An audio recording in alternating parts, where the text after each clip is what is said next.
Saudara-saudara, Anda mungkin tidak asing dengan kalimat kesan pertama begitu menggoda. Kalimat ini adalah iklan sebuah parfum.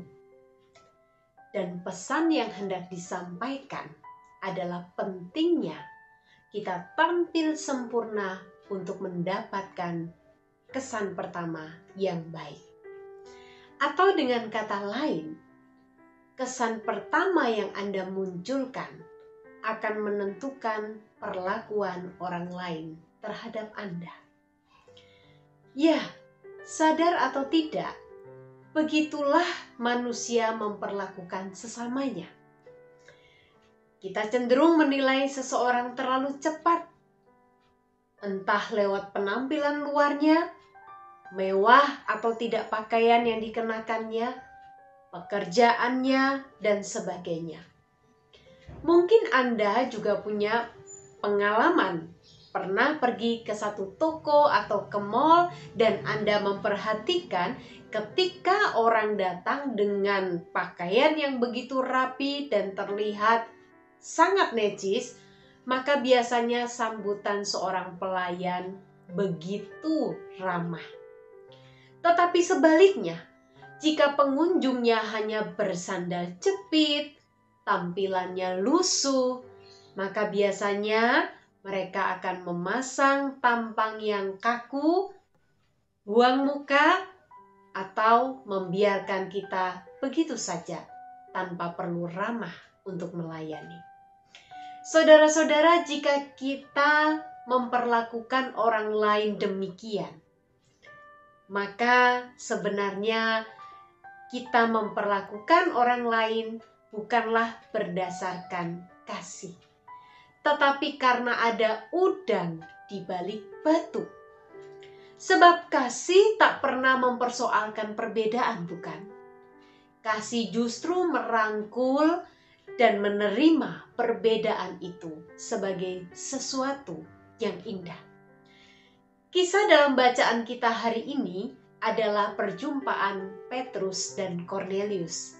Saudara, di antara mereka berdua ada perbedaan yang besar.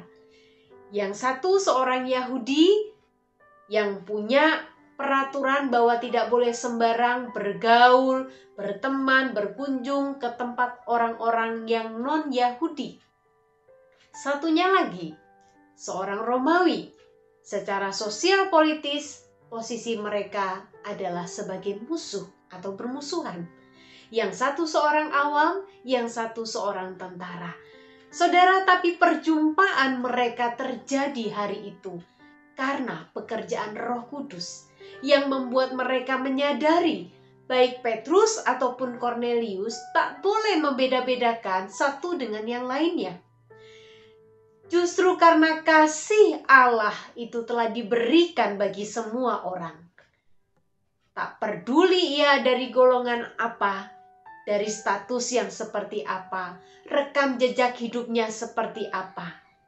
Kornelius dan Petrus sama-sama merasakan dan menyadari bahwa kasih Allah ada bagi mereka. Saudara, Kornelius, orang non-Yahudi, bersama-sama dengan keluarganya, mereka percaya kepada Allah, mereka menerima kasih karunia Allah.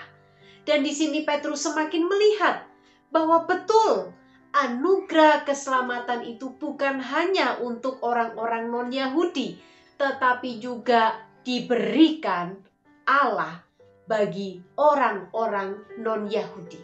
Sehingga dalam ayat yang ke-34, Petrus berkata, "Sesungguhnya aku telah mengerti bahwa Allah tidak membedakan orang." Saudara, istilah tidak membedakan orang dalam bahasa aslinya bermakna tidak memfavoritkan atau tidak memandang bulu. Artinya, Allah tidak membedakan bangsa atau suku bangsa atau menyayangi orang karena bangsanya, dia lahir di mana, bagaimana status sosial dalam hidupnya, dan sebagainya. Tetapi Allah berkenan dan menerima orang dari setiap suku bangsa, dari latar belakang apapun, yang berbalik dari dosa dan yang percaya kepada Kristus. Bapak, Ibu, dan Saudara yang terkasih dalam Tuhan, sebagai orang percaya, kita pun menjadi pancaran kasih ilahi bagi sesama kita. Dan kasih itulah yang memampukan kita untuk meruntuhkan tembok-tembok perbedaan yang ada di antara kita. Untuk mengasihi dengan tulus tanpa ada maksud udang di balik batu. Kasih Allah membuat kita mampu menerima perbedaan warna kulit, bentuk mata, strata sosial, dan sebagainya. Karena kita melihat setiap orang itu sebagai pribadi yang dikasihi oleh Allah. Sama seperti kita, sebagai pribadi yang juga dikasihi oleh Allah. Saudara-saudara, Allah menempatkan kita sebagai utusannya di tengah-tengah dunia ini untuk membawa dan menyatakan kasih-Nya bagi sesama kita. Saya berharap bahwa setiap hari kita terus belajar untuk mengasihi setiap orang dengan tulus. Jangan sampai perbedaan itu ada baik di kehidupan sehari-hari kita, di tengah lingkungan masyarakat, apalagi di dalam gereja. Karena itu saudara, marilah kita menghargai dan mengasihi setiap orang lain bukan karena ada apa-apanya. Tapi kita mengasihi dia dengan apa adanya sebagaimana Tuhan mengasihinya dan juga mengasihi kita. Saudara, selama masa 40 hari menyambut Paskah, kita diajak untuk melakukan aksi berbuat baik berdasarkan kalender 40 hari berbuat baik yang sudah dibuat oleh panitia Paskah. Dan aksi ini akan kita mulai Rabu pada tanggal 2 Maret ya, atau besok.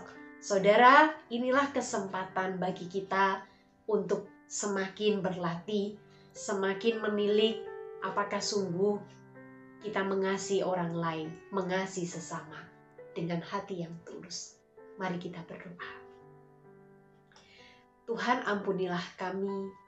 Terkadang kami mengasihi orang lain karena kami melihat sesuatu di dalamnya yang kami anggap layak dan pantas untuk dikasihi. Tuhan, ampunilah kami. Ajarkanlah kami ya Tuhan, dan mampukanlah kami untuk kami mengasihi orang lain dengan hati yang tulus, sebagaimana Engkau juga mengasihi kami dan menerima kami apa adanya. Terima kasih Tuhan, terpujilah nama-Mu, demi nama Tuhan kami Yesus Kristus, kami mohonkan doa ini. Amin.